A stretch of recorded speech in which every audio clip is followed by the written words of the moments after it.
உள்துறை அமைச்சர் அமித்ஷா சொல்வது போல தான் முதல்வராக விரும்பவில்லை என்றும் மீண்டும் மு.க.ஸ்டாலினை தமிழக முதல்வராக அமர வைப்போம் என்றும் துணை முதலமைச்சர் உதயநிதி ஸ்டாலின் தெரிவித்துள்ளார்.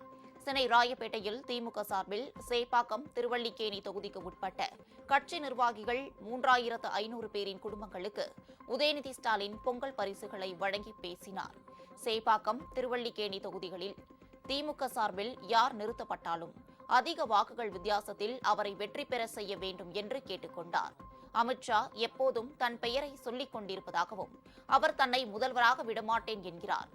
வரும் சட்டசபை தேர்தலிலும் முதலமைச்சராக ஸ்டாலினை அமர வைப்போம் என்றார். ஒன்றிய உள்துறை அமைச்சர் வந்திருந்தாரு, அமித்ஷா அவர்கள் வந்திருந்தாரு. ஒரு பொதுக்கூட்டத்தில் பேசும்போது பேசுறாரு, என் பேரை சொல்லி குறிப்பிட்டு பேசுறாரு. அவர் இப்ப பார்த்தாலும் என் ஞாபகமே இருக்காரு. அவரு